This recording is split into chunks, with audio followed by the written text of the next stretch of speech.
MV, long time brother, long time friend. We've known each other for, I would have to say, what, 20 years? 24. 24 years. So the man himself precisely was able to map out the timeline here. So I'm really, really happy to have you as my first guest on my show. Thank you very much for accepting to come on this new journey, this new, I don't know what to call it, honestly. Just something that I wanted to bring to the internet world, a side of me, a side of us, a side of people I know, and hopefully maybe some new people to meet, some cool new people. And yeah, but I guess let's just jump in right Mhm. away. Okay. How about you just introduce yourself? You're gonna go by MV for whatever reason. We're not gonna give out your real name, just because the uh, the type of material that we're going to be talking about is kind of going to touch certain, I guess, some gray areas that we're Yes, not too yes, sure of how it exactly. may affect you, how it may affect me or this show. Exactly. But so we'll go with that. So MV, longtime friend and brother, Yes. former bouncer, Mm-hmm. former doorman, Mm-hmm. former security guard, Yes. and a former driver. Yes. How did you first get into the nightlife work? Okay. I was 18. I was working in an event called Oshiaga and the Parc Jean Drapeau. And there were this lady there looking at me and she said, "Do you want to become a bouncer?" I'm like, "Okay, sure. Why not?" I was working at yeah, I know. That's how it started. The worst part is that at that event, I was collecting at the door because I was protecting a gate, right? But it was an exit gate only for employees. But some people want to get in, but they didn't want to pay the full price. So they were giving me $20. I didn't have like at least like $1,000, of $20. My pockets were full, and at that time, my girlfriend was working with me. She was working at the entrance, and she was saying, if you want to pay the full price, go all the way to the back and just give $20. You get it like for $20. So the first time you got offered a job Yeah, into being security is because they saw your size and they're yeah. like, yo, this guy. So, FYI, MV is a pretty tall guy. Mm-hmm. He's 6'3", 6'4", 4 or 5, something like that. 4'5". I'm pretty sure well over 250 pounds. That's easy, easy.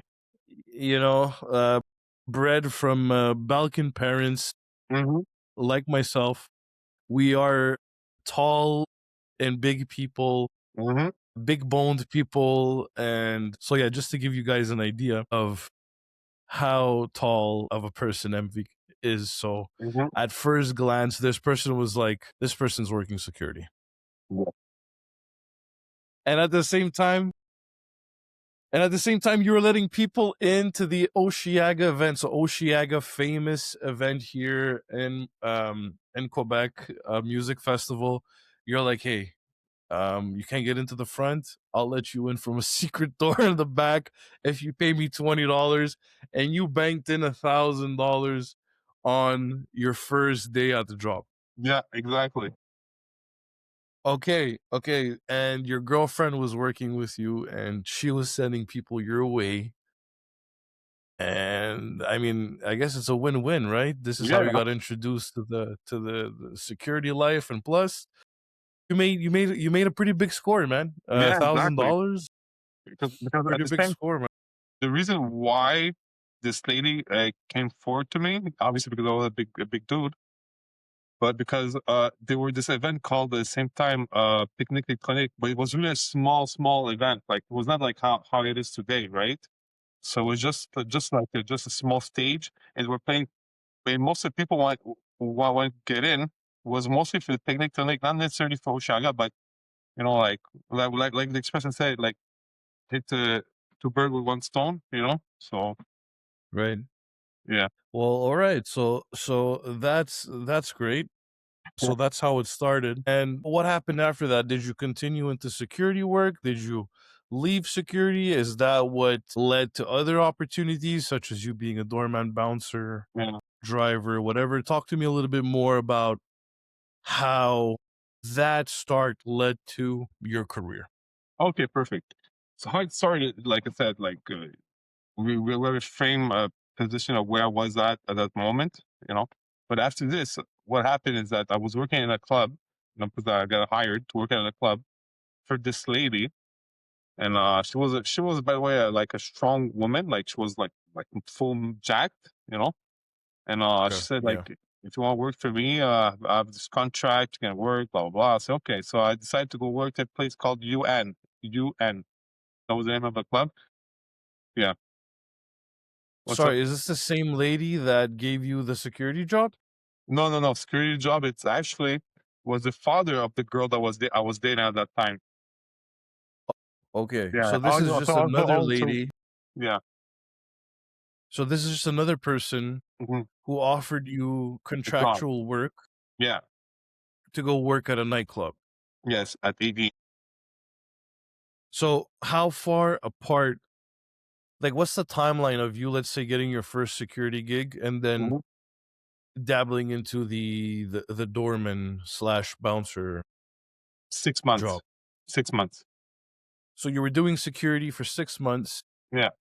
and what type of security were you doing before you got introduced to the nightlife? Mostly events. Mostly events. Like Events. shows. Okay, Yeah. events. Shows and mostly shows. Outside and inside. Okay, okay. And then you got an offer, a contractual offer to work at a nightclub. Yes. And how long were you working at this nightclub? And how old were you? I was 8. I was still 18 at the time. I was working there for at least a year and a half. Yeah. Wow. So 18-year-old MV, Yeah. big ass dude, gets offered a job at a nightclub. Hmm. And this is 6 months after you just started working security. If I Exactly. remember those days when we were hanging out, man, we weren't doing nothing serious. Like we were just roaming the streets like these little hoodlums that were looking Exactly. for scams and schemes and ways to make money. Hmm. Boom, you got into that line of work. So you stayed there for a year, and tell me what happened after that year and a half. Did you go to another club? Did you stay into the nightlife? I was mixing between doing like events and working in nightlife, because the events there were some during the week, and the nightclub is mostly during the weekend, right? So the nightclub per se it was underground house music, and I was working. My first job as a bouncer was working outside, filtering the clients coming in. So my first job was a bouncer. Okay. So what's the number one reason Mhm. people get denied entry? That's a good question. In that club, the clients were mostly the clients that we wanted in the club, because not everybody liked house music, especially from that time, and not everybody knew what house music was. So most of the clients were okay. The biggest reason why we didn't allow clients to get in is because they were not 23 and plus years old, and I was 18. So yeah, Okay. So you were scanning people waiting, and the most, I guess you would say the number one reason would be the age. the So age. you would look for an older type of clientele that was familiar with the house scene, Yeah, the house music, and if you looked like under 25, you're like you said to yourself, you probably have no idea what this house music is. You just want to try to get into a club, and you didn't yeah, want to have that type of demographic, and you wanted older folk with knowledge about the club scene, the house scene. exactly. But like I said, I have no experience, so I didn't know what was I doing, and So I was just gonna say, so you as an 18-year-old mhm. denying entry to other 18-year-olds and 19-year-olds. So did most of the people waiting in line look at you and like would tell themselves, who's this youngster denying me entry? Or Yeah, like, who's this guy think he is? Like, did you ever get that? Man, you're younger than me. How are you denying me? yeah, exactly. Yeah, I know. Because of my size, I didn't have that vibe from them. You know, bigger and taller than them. And plus, I was playing that authority game. I had always a poker face, so that works. You know, that static the stare, like we say.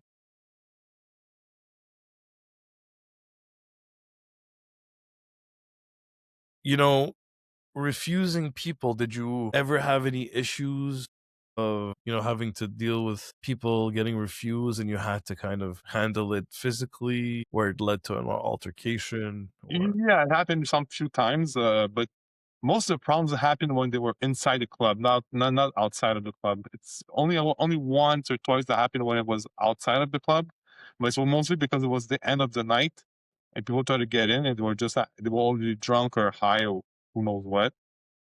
And they were just Mhm. wanting to act tough and realize I was tougher. So yeah, So what kind of training did you get? Did you get any training at all when you first got absolutely offered not. that? No, because So they're before just like, "Hey man, hey big boy, come here. You're gonna work for us." And they didn't teach you anything. They didn't show you anything. they It taught was me just things, like, but they taught me some things, but it was mostly the bad way I was working as a bouncer, not the good ways. all right. So they gave you that under the table type of training Yeah, and yeah. a So quick little okay. like if somebody don't want to go from the stairs, well, make them fall down the stairs and bring and when they're gonna be all like spinning around their head, you know, just now drag them outside, you know, things like that. Okay, okay, cool. And did you ever have to say no to someone famous or connected? Yeah, And would you say it's somebody famous or connected or both? mostly connected, not famous. So you've already denied famous people? No, but No. I don't remember. No, I don't think so. I never said no to somebody famous because if they were famous, they already be known they're gonna become they'll be coming, and so we already have a table ready for them. So if they're famous, Okay, so you've already had famous people come yeah, of course, to that singers to and that stuff to like that that, and fighters, and you know, okay. Alright, and when we talk about connected, do we mean connected that's known in the nightlife, like somebody that is like a known promoter, or are we talking about like underworld connected, underworld connected? Okay, okay. Like like bikers, that stuff like that. mob. Okay. People that works behind the scenes. So what like can you tell us a story about, a time where you said no to somebody that was connected and it may have Yeah, of course. escalated? So what happened is that the Eclipse were already inside the bar. It was the end of the night. They came outside of the inside the bar to see how many clients we have because we always have too much clients that we were supposed to allow to have in, and they were coming to Okay. just check at the same time if there were like people they're not supposed to be at the club. That's the job of the Eclipse, right? To make sure that there's no So bad people coming in. so hold up, Eclipse, you mean the unit, the special Yeah, police unit? yeah, special Okay. police unit. Yeah. They All were right. they were coming to just to look around, but they were shutting down the club that night. And one client specifically wanted to go back in. I was telling you, hey, bro, you can't come in because their clips are here. They're kicking out everybody. Blah blah blah blah blah. And say, yeah, but my jacket is in a coat check. I'm like, don't worry about it. Give me a ticket. I'll go get it for you, and you just wait outside. And it said, no, who I need to punch to get in. I say, yeah, I ain't gonna punch nobody. Just wait. And he tried to swing on me. I just skip it. And I put him on the ground, hold him, and at the same moment I was holding him on the ground, the eclipse were coming outside, you know? And they were just looking at me for like at least 5, 6 minutes to see if I'm gonna do something crazy. I didn't do nothing. I just said, will you help me? Like just like for him to still realize the eclipse were just behind me. Yeah, sure, buddy. This lift him up, and I said, "You no more lolly at that club, you know." And I still got him his jacket. So And was this a younger gentleman, a older gentleman? He was probably at that time maybe his mid-20s, early 30s, That's what I remember. Wow, okay. Yeah, And you're just like you're 18. yeah, I'm 18, literally 18. Yeah, Okay. yeah, Putting grown men on the floor, somebody who tried to swing on you, and at the end of the day, you still got him his jacket and be like, "Hey, bro, no hard feelings, man. I'll still get your jacket. Don't worry about it." yeah. Because the reason why, Cool, man. because he had ticket inside of his jacket to go to an after party, and he really wanted to have those tickets with him. So I'm like, you could just wait 2 seconds, I'll go get it for you. But he was high and drunk, so he never. But the problem is that the next week I was working, I was talking to my colleague was working outside, and I said to him, I never got knocked out. I said that to him Now, literally. was that a following week? Yeah, following week, the week after. Okay. Okay. And he said to me, never say never. I'm like, yeah, okay. I'm like, sure, buddy. And after this, the third week, so the week after this, I went to the bathroom, and obviously I thought I need to go inside the club to go to the bathroom. The same guy came in with another group of guys. But I didn't know with whom I didn't saw him coming in because I was in the bathroom, right? So Wow, so they around, still let him in. yeah, but they didn't know because I was alone that night. So they probably didn't even recognize him by the end of the night. Anyways, Right. it happens. So what happened is around maybe it was around maybe 2:30, 2:15. No, almost at the end of the night, right? The same client that I didn't know he was in, that I told him to never come back. He tapped my shoulder. I turned around. He said, "Do you remember me?" And it took me 2 seconds, right, to remember him. I was like, "Oh yeah, I remember you." Blah blah. He said to me, "Oh, you tried to punch me, blah blah. You hit me, and blah." He said all kinds of crazy shit. And I said to him, like, "Listen, you're already inside the club. You're already drunk and high. Just enjoy the rest of your night, and that's it." And he said, I want you to say sorry to me. I said, I will not tell you sorry. And my colleague next to me said to him, you should say sorry to me, like say sorry to him Uh, about me. yeah. And he said, oh yeah, you want me to say sorry? Like he said, my colleague said, yeah. Let's go. Okay, sure. Just wait a minute. Okay. We look at each other and say, whatever. We left inside. My colleague said, let me go to the bathroom. I'm like, sure, buddy, go to the bathroom. And so I was just roaming around the club, just in front. I went a bit. I gave myself a bit distance from the door, and what happened is that him and his whole squad came out actually. There were like at least 10 big jacked dudes, like big, big, massive guys, and they surrounded me. So I put myself in defense mode. Because I knew what will happen to me. I just knew my reaction. I didn't have the reaction to call somebody for backup because I knew it was over for me. So I'm like, at least I'm gonna swing, and hit somebody at least to bring somebody with me. What happened is that the moment I was about to close my fist, somebody pointed out that I was closing my fist, and I got knocked out. Bam, sucker punch directly from the side. I hit the concrete. And the moment I woke up, the moment I woke up, I see a fist going slow motion directly to my face. But I was already in the ground, right? So I block myself and I get like just beat up. But I was walking, but damn it probably punched me at least 5, 6 times before me waking up. Because yeah, yeah. So because when I stood up, I was obviously I had a concussion because I remember that, and my lips were like a duck. My eyes were all bruised. I have a big puck on my forehead, and yeah, and all my colleagues came out after when damage was done. Wow. Yeah, So your colleagues didn't even come out to back you up? no, but they couldn't anyways because the moment they came out, everybody just separated. Everybody just left. They all start running around. Just start running. So That's 3 weeks after that first altercation. Yeah, The same guy came back with his buddies yeah, saying, "Hey, you remember me? Say sorry or else you're gonna get it." And yeah, then your colleague kind of set it up to a point where, "No, you should apologize to him, who was yeah, you." yeah, And he's like, "Yeah, you want me to apologize? Okay. yeah. Alright.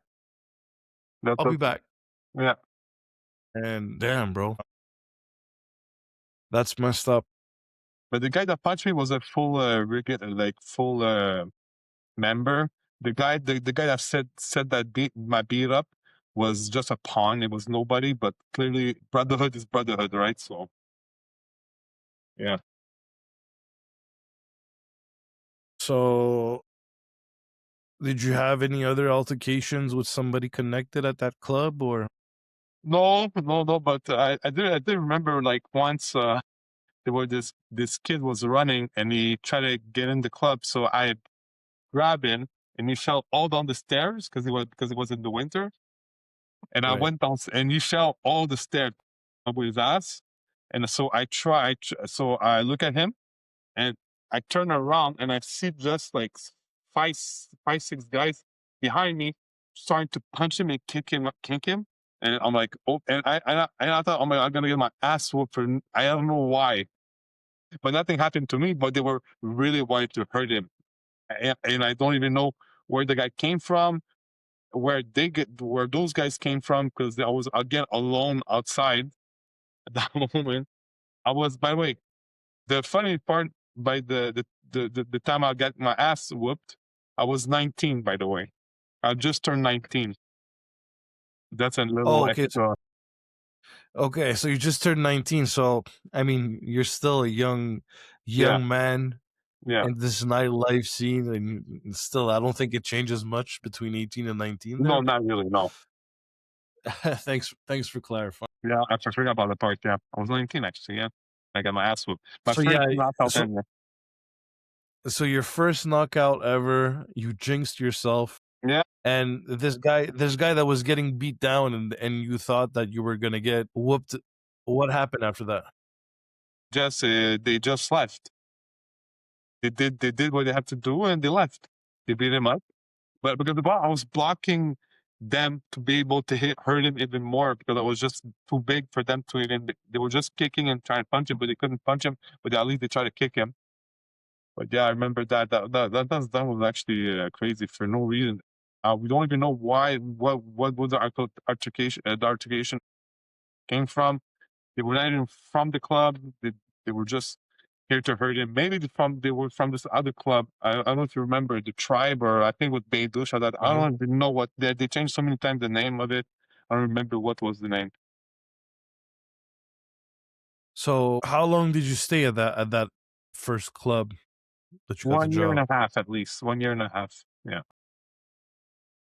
And that was, like, the end of your contract, or you decided to leave, I or decided to leave because it was because at that time because there was a lot of because the club wanted to keep me as a permanent bouncer. But the for whom I was working with was asking me if I'm gonna be loyal to her and stay with her. But if I was going with them, I will make more money. If I stay with her, she's making money over my head, you know. And Mm. so I just decided like to make nobody happy and just leave by myself. So so nobody's happy, you know. I was not happy. They were not happy. Nobody was happy. So I left. So you wanted to become independent, you didn't wanna Yeah, have to basically be a part of a specific type of, how can I say, family yeah, yeah, where you worked as a soldier, I guess, for this nightclub, and yeah. you're like, I'm out of here. I'm not gonna Exactly. go to this other person that's gonna give me more money, or I'm not gonna stay with you. I'm Yeah, not down. So you left. exactly. Okay. So did you start working at another club, or you took a break from nightlife? What happened after Let that? let me remember. It's been so long. I was doing some few gigs here and there, like working in like some few underground like events. With dubstep music and stuff like that. And I was mostly Okay, doing so just you like small gigs here and there just to compensate, you know. okay. And what do most people not understand about nightlife security? Well, because like for example, more experience you get, more you become ultra like super alert for everything. So you look at everybody and everything, and like you look me, I'm a little bit psychopath, so I'm gonna look at your fists, your elbows, how your neck is big, how your head is big. I don't look at everything off you, like see if you could hurt me, you know. Mm, So yeah, mm. that's what I do. So So so I'm always alert. so within that year and a half time frame that you passed at that club, would you say that your confidence at reading people got better, and at a certain point it came to where like you looked at the line and you saw somebody, let's say like way down the line, that you knew that you weren't gonna let in? Like, Yeah, did yeah, it yeah, come to yes, that? yes, yes, Okay. yes. I can even like even if I allow a client to end, I can say to my colleagues, you'll see like maybe in a few hours it is going to be a fucking problem and we're going to have to come out. My how we say that? My estimation was always Intuition? my estimation was always right.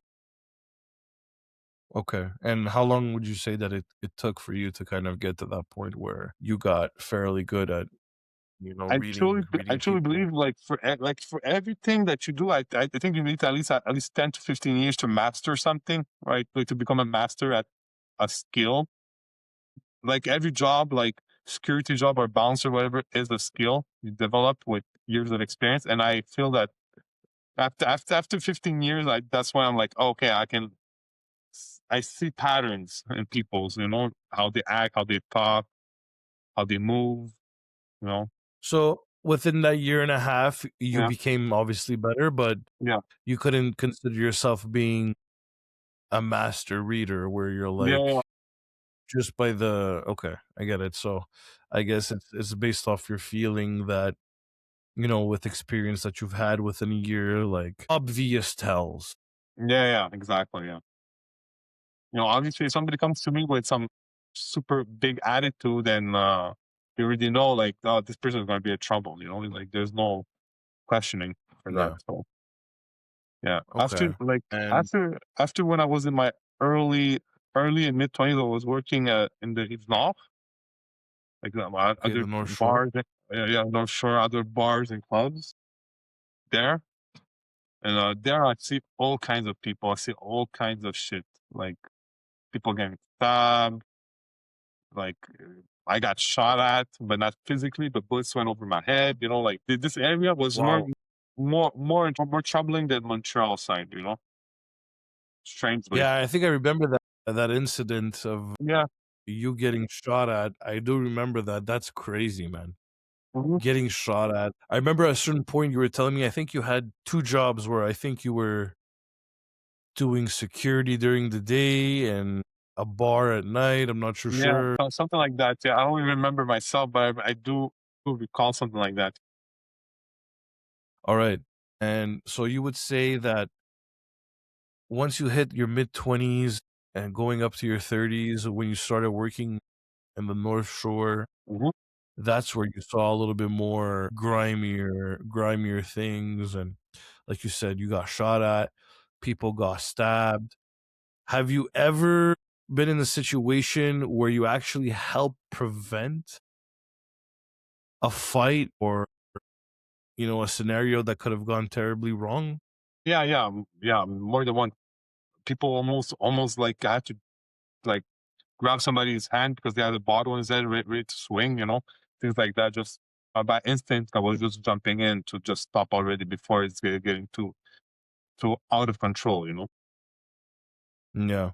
And I'm not sure if you could agree with this, but most bars and clubs and just, general nightlife, with everything that we hear and see, we could assume that it's, organized crime, that it kind of has their fingers controlling these types of places such as bars, clubs.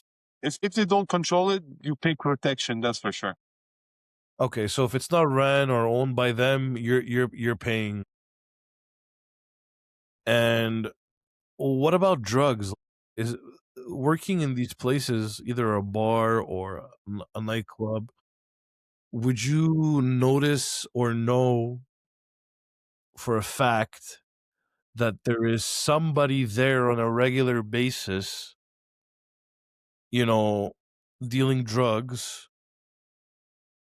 Yeah, would you say that, like, you knew that there was someone that, not to say that you knew who was, but knowing that there is someone that's dedicated for this location under the protection of the nightclub, would you say that you saw that? Yeah, of course.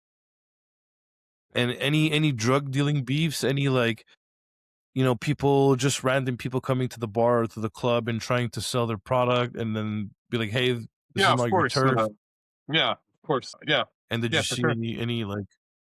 Yeah, did you see any some violence, owners beating repercussions, up or some pushers. That's for sure. That's what I okay, see. so you saw the violent side of that where, Yeah, some random drug dealers would come to this bar or to this club and they would get the stick if yeah, they yeah, weren't yeah. allowed to deal there. Exactly. The big stick too.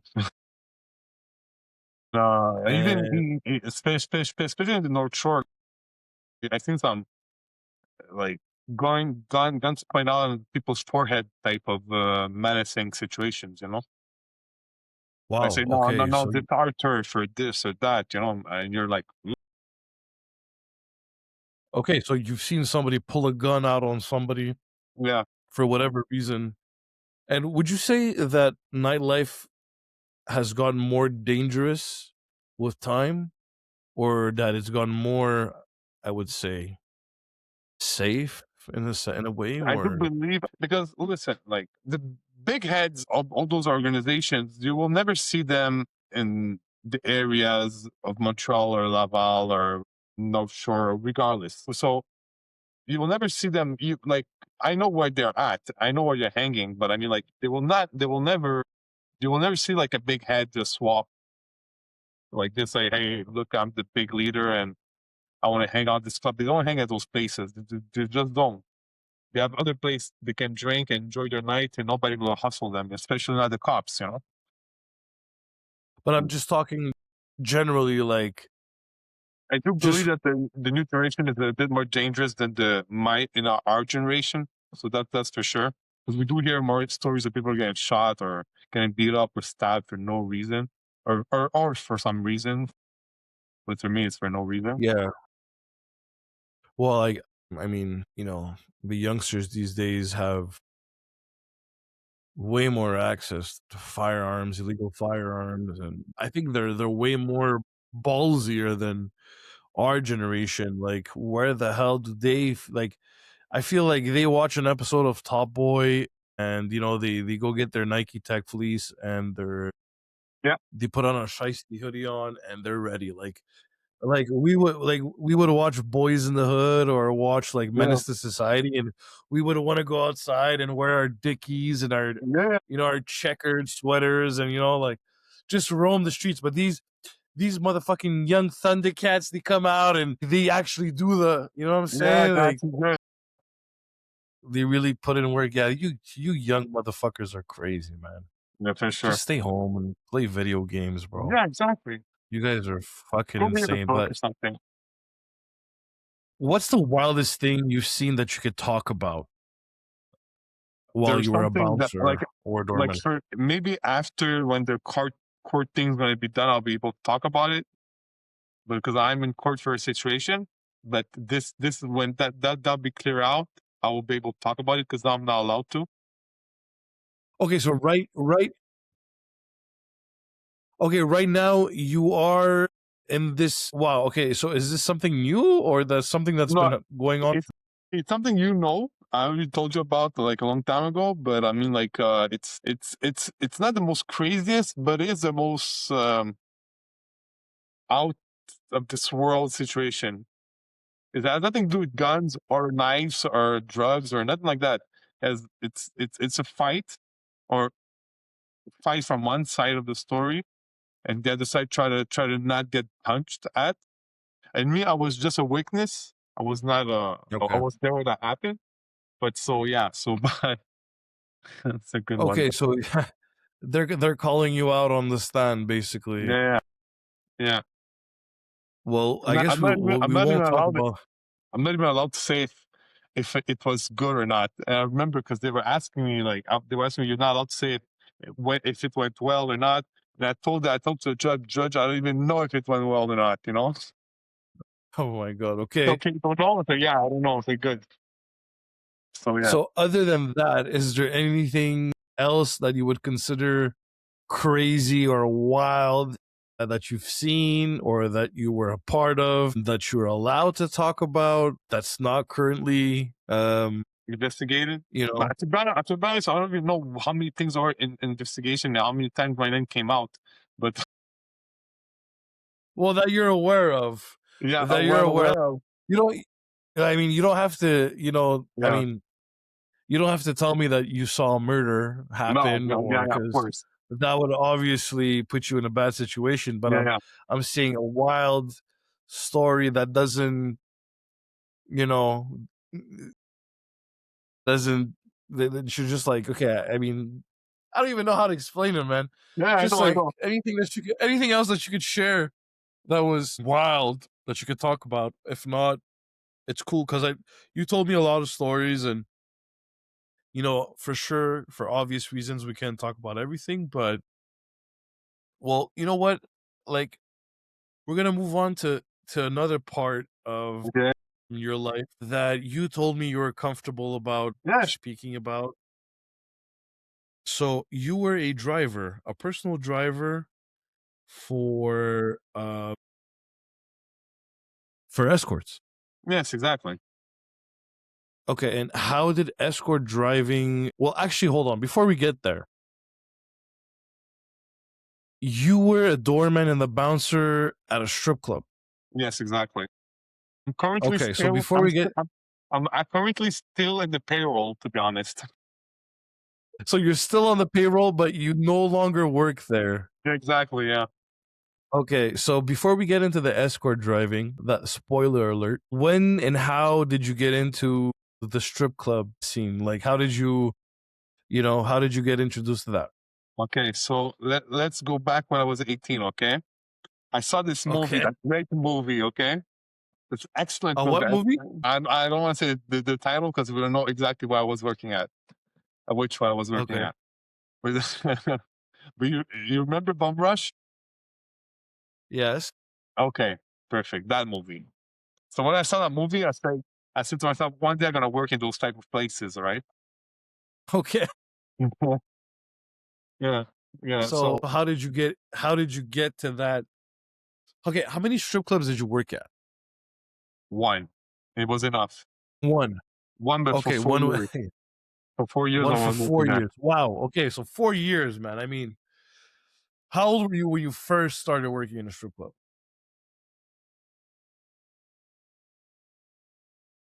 I just turned 30 in my 30s. Okay, so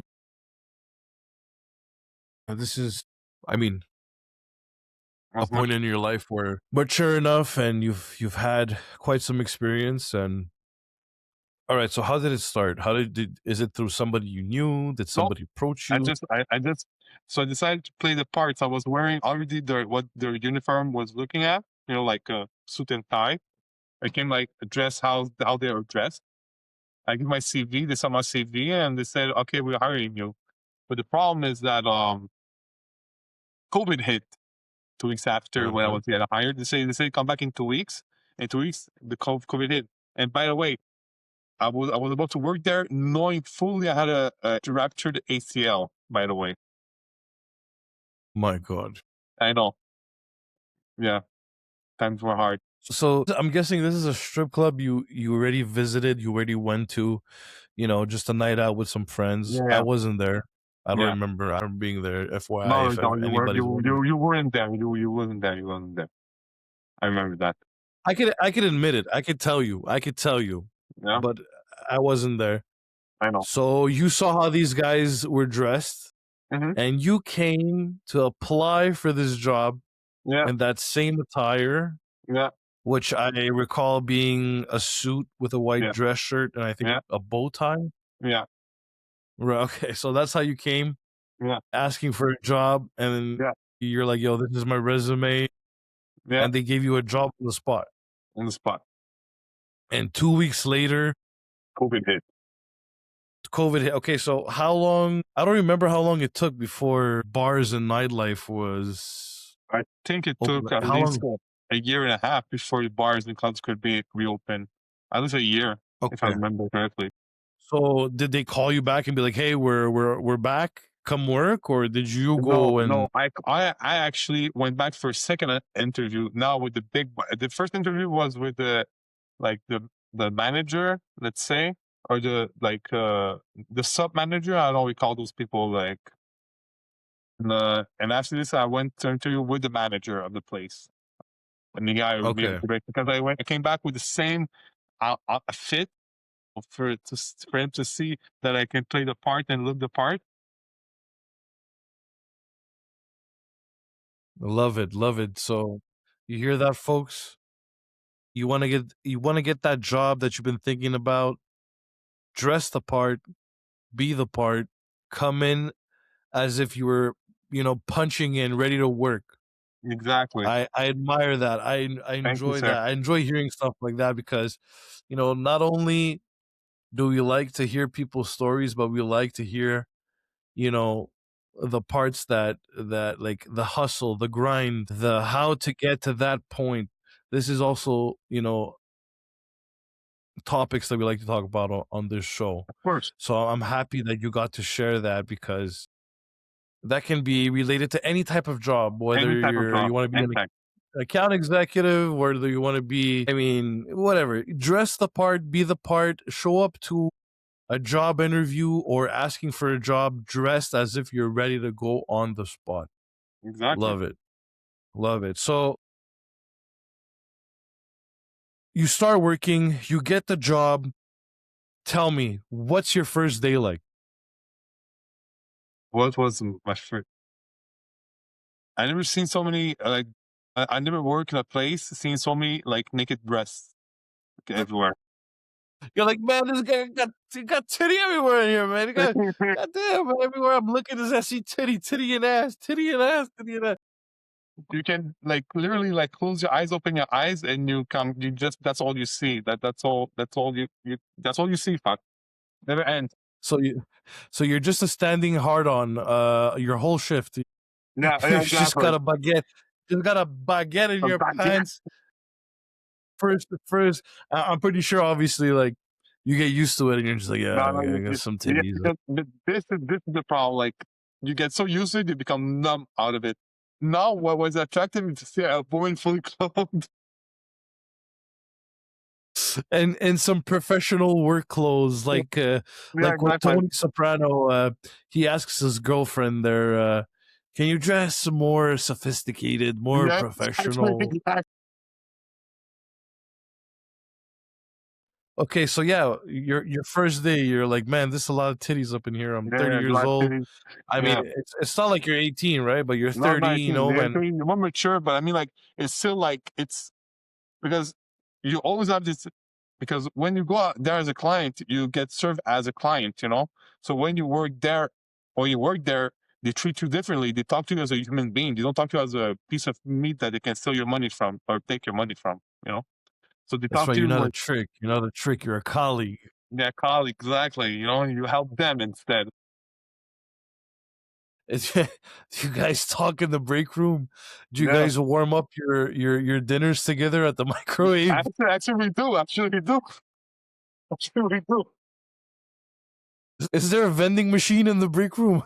No, they don't. They don't have it. But you know what? They should put one actually. Oh my god, I never Like that thought can be about an that. Is option. there a vending? Is What there are a you vending? microwaving? Bullets? What are you microwaving? Popcorn. Oh my god, you know when like the snack gets stuck in the vending machine and you're like pushing it and just they're using their titties with it, pushing with their titties. So yeah, so okay, were you shy? How was it? I mean, I would be just like, man, like how do you stare at a colleague? Do you just straight up stare at her titties No, all the time I until you get used honestly to it? no. I stare at the eyes, or I don't stare at all. I stare at Or are you just like Hi, my name is MV. I'm new here. How's it going? Are you just are you No, just trying to keep that level? to be honest, How co everybody was scared of me at the beginning. No, nobody scared of dare, you? yeah, nobody would dare approach me. Only the guy, because the bouncers were, because we were colleagues, we were together. But nobody knew that I had like a soft side, or being like, I was just like, how they call it, like a sweetheart. A friendly guy. And a friendly guy, just a friendly teddy bear. They didn't know that side. All they see is just a massive guy that looks fucking mean all the time and that hurts clients like never before. That's all they see. So how long did it take for the dancers to start opening up to you and get When actually comfortable? um the waitress, they were talking to me, and they so one of them was like, was just goofing around with me, and she was always jumping on me and giving me some kisses on my cheeks. I was just like trying to fight me and stuff like that. So that the other girls, they realized, oh, okay, he can be talked with. You can talk with him actually, and he laughs. I never, because she was only the one making me laugh, you know. So it took time before they kind of saw that you were approachable. Yeah, I'm a human being. Yeah, Okay. Okay. And after that, I mean, how is it like how is it going to work? So obviously you work at night, right? So I have a like a corporate job. So I wake up in the morning and I'm just like today. But like you on the other hand, you get to see titties and ass all yeah, night if you're not kicking people in or letting people in, whatever. yeah. Are you excited to go to work or are you like, I will lie to you. I never kept the job for that long. That was the only job I kept for 4 years. That's the longest job I ever had in my life. So that tells you everything right there. I never kept a job I more than 2 years. Okay, I kept that job for 4 years, and I'm Wha still in the payroll. So just say, so like I can go back and work if I want to. That's how that's much I love crazy, that man. place. You're like, well, I gotta get ready for work. I can't wait to go to work. Make sure I take a good shower before I go to work. Make sure I smell good. So, any wild stories you could say about working in a strip club, whether it's beating people up, throwing people out, or being inappropriate with the dancers, and you had to handle that? Can you share any stories or?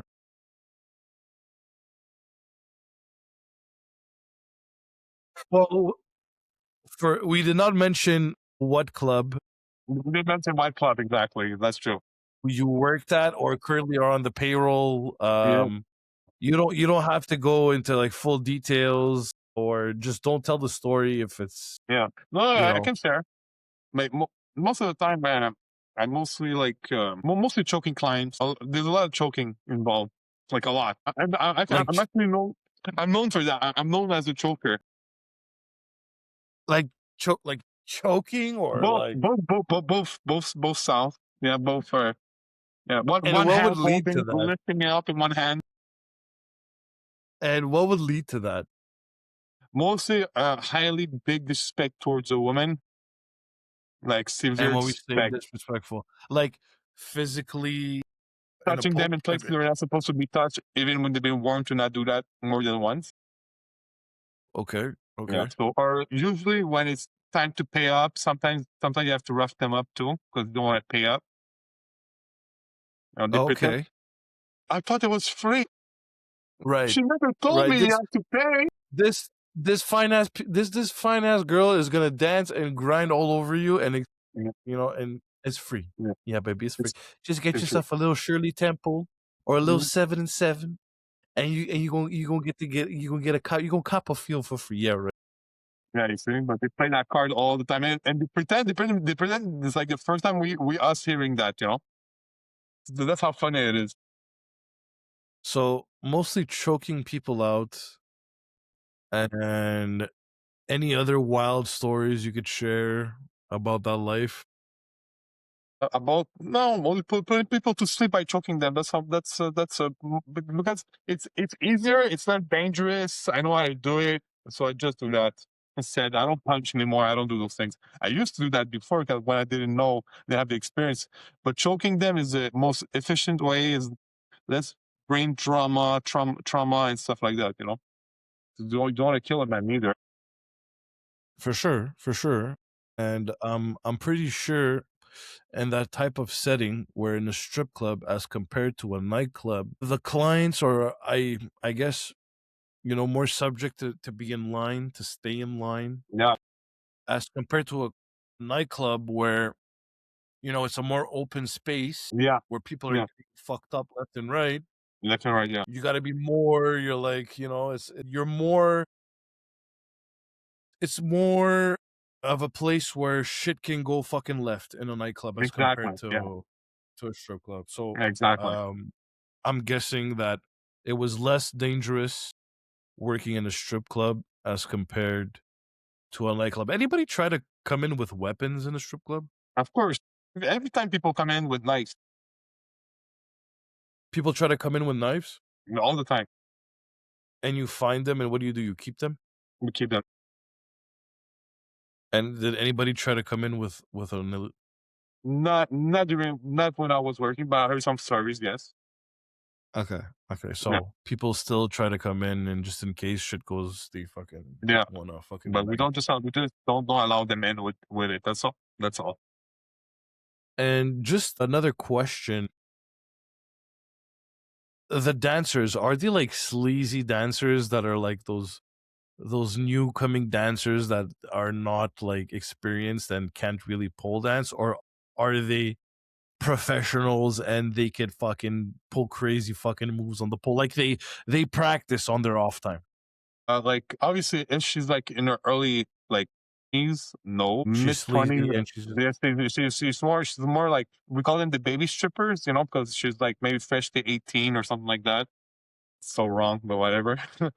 And whatever. But yeah. So baby strippers, they most of the time they don't know how to. to They're more work like, it. yeah, And would you consider this strip club to be like a upscale yes. or a mid tier or like Like I didn't went to a lot of strip clubs. Most of the strip clubs I went when I was younger was terrible places, just terrible, terrible, terrible places. So I cannot tell by experience like which one is excellent, which one is good. But ours is probably top tiers in our region. okay, so There's not you like still worked in a place just to put it that in was perspective. known. A strip club that decide to put slot machines inside their bars, or you already for me you lost it. You Okay. lost your, yeah. So having slot machines in a strip club is like a no-no because it's like it shows that how like there's entertainment and after this there strip club. Us is really a cabaret, it's like for entertainment. It's not just you know I just kinda just like watching those degenerates sitting at a and they're just, tapping and they're tapping. looking at it. Like, are they even looking at like the No, dancers or are because they no, because they're still playing, they're too concentrated of looking at the lucky seven number.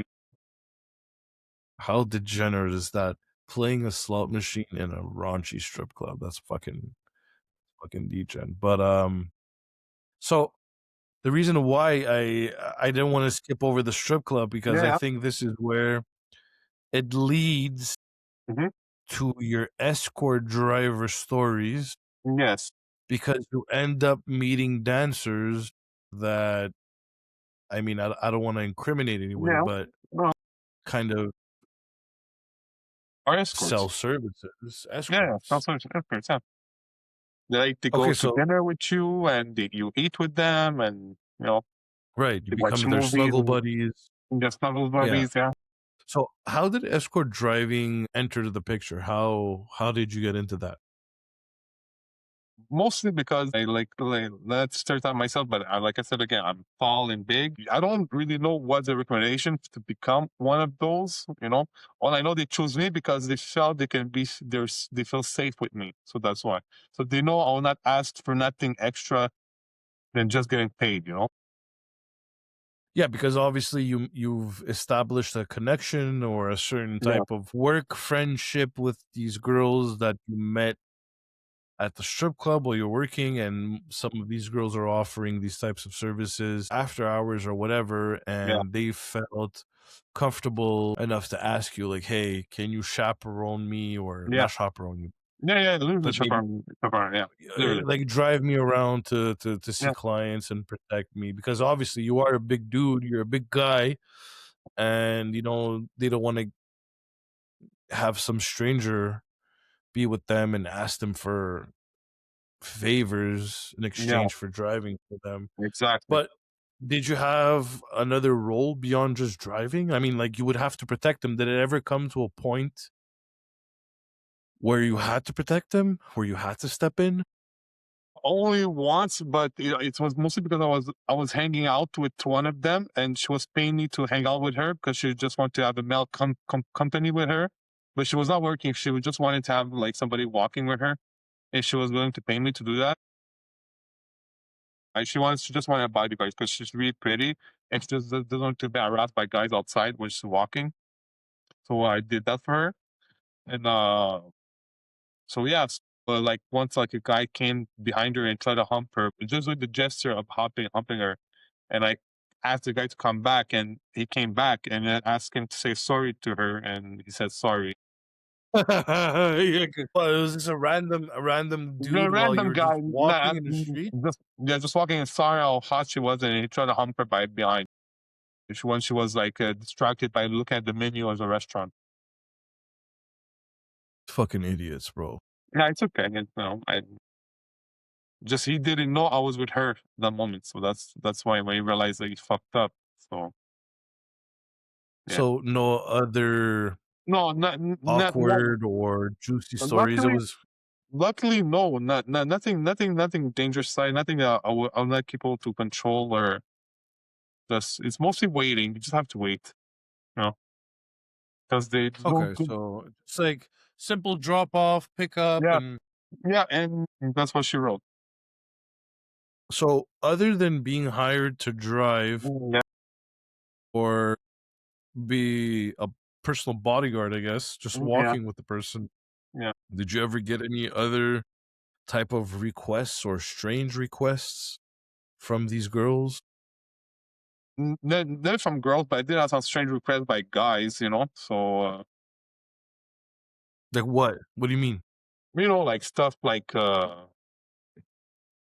I pay you that amount, can you do this? Can you do that? You know, those type of people. You know. But how would that happen while you were driving the girls? No, no, no. That was outside of just working as a security in general, just in general. That's it. Never. Oh, so you got hit on by guys who were Yeah. trying to pay you to have sexual favors No, while not you were really just sexual. Not sexual favors. Mostly other stuff. You know, nothing to do with sex. It's just other. Yeah, other okay, stuff. okay, okay. Yeah. So like maybe some illegal stuff, some illegal Yeah, work. exactly. Things were not, and I wasn't interested at. I was not interested at that. Yeah, obviously things that you refused to do because you were a great Samaritan and a Exactly. I pay my tax-paying taxes and everything. citizen, and okay, okay. But I'm talking more about like during your escort driving, like if you had any strange requests from the girls, the dancers that would like hire you for whatever job. Like, Oh what yeah, did like well, like there's some that were asking me if like if okay. There's one particularly that she asked me if I would have sex with her but it's kind will watch us having sex like having sex to each other, like fucking each other, and he's gonna look at us, and he's gonna be jerking off at the same time. I'm like, oh, okay, that's interesting. so one of the girls that you were driving Yeah, asked you to participate yeah, in basically like a cuckolding session where this guy was just sitting down and being a watching. cuckold. Yeah, cockfold. Yeah, And are you able to say if you participated or not, or I cannot deny or you cannot deny or what? or say yes. Affirm? Affirm. Yeah, Okay, thank so you. you won't say no and you won't say yes. Exactly. Okay, well, I think everybody knows what that means. Okay, and any other type of strange requests? Outside of traveling outside of Montreal or the region, no. Mostly more so it's mostly like having sex with them. And they would offer you money in exchange or just regular? No, just to have fun. Just have fun. You had a good life, man. Yeah, I guess I did, yeah. Working a strip club, driving the girls around, Yeah. getting offered just sex, like, wow, man, look at you, man. I know. Every bachelor. So, now if we're thinking about psychology and Yeah. street wisdom, Yes. what type of person scares you the most? The loud one or the quiet? The quiet one. And were you ever in a situation where you noticed that there was that crazy quiet motherfucker and you're like, "Yo, I gotta keep my eyes on him"? Thank God, no. Okay. Yeah, because it's usually the quiet ones that are crazy. Yeah. And is there, like, certain body language that screams problem? Like, you look at this body language and you're like, "I know this is going to be a problem." Oh, yeah. Especially guys on steroids and a lot of cocaine. They have that Okay, little so you twitch. okay, okay. So when you see those little cocaine user ticks Yeah. and those, steroid rage, ticks, that's Yeah. the problem. Those are the Yeah. guys that cause most of the problems, Yeah. Yeah. either in a bar, in a club, or in a Yeah. strip club. Yeah. Alright, and if we had to talk about ethics and boundaries, where do you draw the line morally in nightlife work?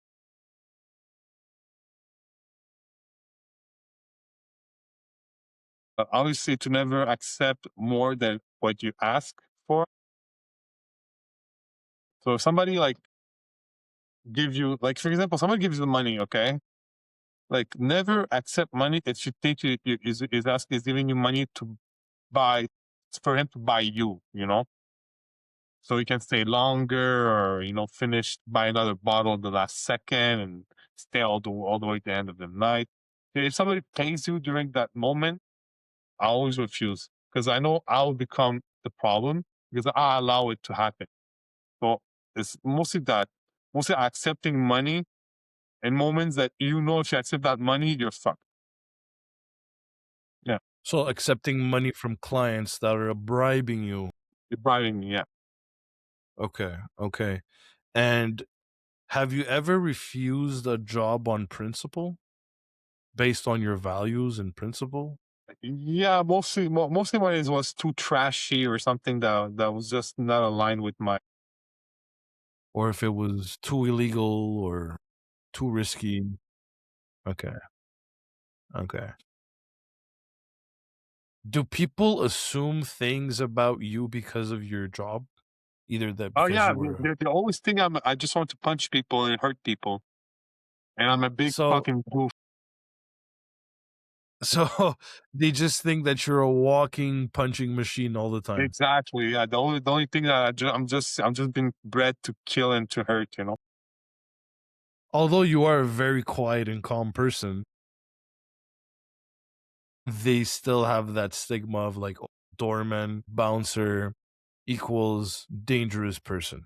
Yeah. Exactly. And how has this line of work changed how you see people? Oh, that's a good one. Well, let me think about that one for a second.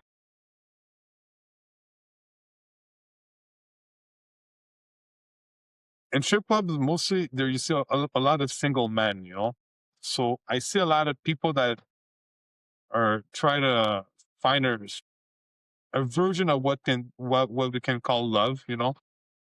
So I Yeah. see a lot of sad people, and in most of my careers as a bouncer, I see a lot of people that working in a service, like service sector, like serving the people, like like I would say travailleur social. I forgot that word. Social workers, yeah, like social workers, things like that. They go to the clubs. Or bars and they just get drunk, blasted, they destroy their brain cells to the end because they cannot cope with the reality, of what they're living every day, what they're hearing every day. So that's what I see a lot of sad people. Yeah, they they're having fun at that moment, but inside they're really sad. That's what I see. And what's the toll of all this on your mental health? Did this line of work have a toll on your mental health? I realize when I sometimes I talk and when people tell me, "Oh, what you doing? You know, what you doing or what you used to do, whatever." I realize sometimes I explain stories that can shock them. And I realize, oh yeah, maybe I'm the problem because I'm too numb of talking about violence. So it's like maybe I shouldn't talk about those stories or things like because that's my life. So when I talk to somebody about things that happen in my life, I realize, oh, maybe it's too much for somebody's like regular ears. So you would say that all of this experience in the nightlife has affected you personally to a point where you feel more numb to violence. Yes. And do you think it affected you differently if you feel open to talk about it in a sense where Yeah, it of course. affected your But I don't. It's just I'm just more numb to it. Like I don't care, but just I see it. I'm like, oh well, look at this. Violence. I don't have the emotional attachment to this anymore. My heart doesn't pound like crazy. I have no sweat. I'm not like stressing about it anymore. Like for example, when I was a younger kid, I was more stressing when I was fighting or doing something that has just like more severe altercation with somebody. When I was younger, I was more scared. Now I'm like I don't know if I'm confident or just I just like or I'm numb, but I know is that I don't fear to jump first. I don't have this instinct of thinking twice. Oh, should I go there? Should I help? Should I do this? I just go. It's just instinctively, like an animal, like a wolf. Just go. I, I get it, man. I get it. yeah, Mm. Well, I appreciate you sharing, of course. those stories and your experience with me and the audience that's watching at home. We're gonna have a little rapid fire segment here where I'm just gonna ask Okay, you little short questions sure, sure. and you give me quick answers. And we'll start with what's the worst excuse you've ever heard at the door? Worst excuse I've ever heard of door. Oh my god, I don't have my idea. That's I guess that's the most common one. I don't have my Yeah, idea. yeah. One thing that guarantees you not to get in. If you start your phrase by saying yo, Oh, really? yeah, Okay. Drink actually, no, this doesn't this I yeah, don't know why I have this question it's okay. noted down. Most overrated thing about strip clubs? It's too expensive.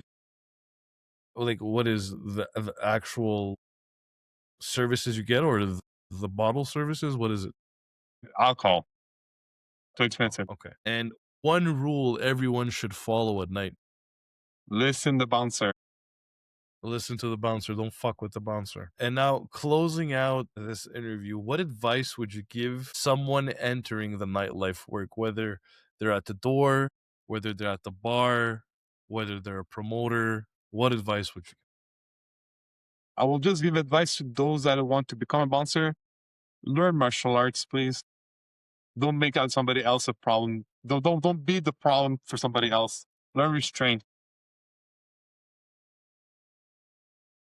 So, learn some form of martial art to Yeah, yeah, be able to restrain someone properly yeah. and not Properly, just go yeah. freestyle. Okay. Freestyle, yeah. Okay. Because you're gonna hurt yourself. You're gonna hurt them. You can might kill them too. So you don't want to do that. You want to go to prison for a job. That's for sure. And final question, since you are currently not in the nightlife, Yeah. are you completely shutting that door or is there any plans to going back? What's the situation? Well, like we're in a mild recession right now, so the money doesn't come in. So for now, I'm gonna keep doing what I'm doing, and I might come back. I might. So you have your current day job, and Yeah, there is a possibility of you going back. yeah. There's always a possibility. Like I said, I'm still on the payroll. I love it, man. I love it. Well, yo, MV, thank you so much, my brother, Yeah. for Thank coming you. on and sharing your stories and your experiences as a doorman slash security slash driver. There is a big part I think that we didn't talk about Yeah. while you were Okay. security guard, such as being an undercover shopper and looking for people to that steal. We'll talk about that on another time. Yeah. Don't I forget, know you're I very. I was undercover too to track pedophiles too, bro. We're gonna keep that for part two. And I know you're very active on TikTok. Do you want to share Yeah. your TikTok handle if people want to follow you Yeah, and sure. watch you It, live?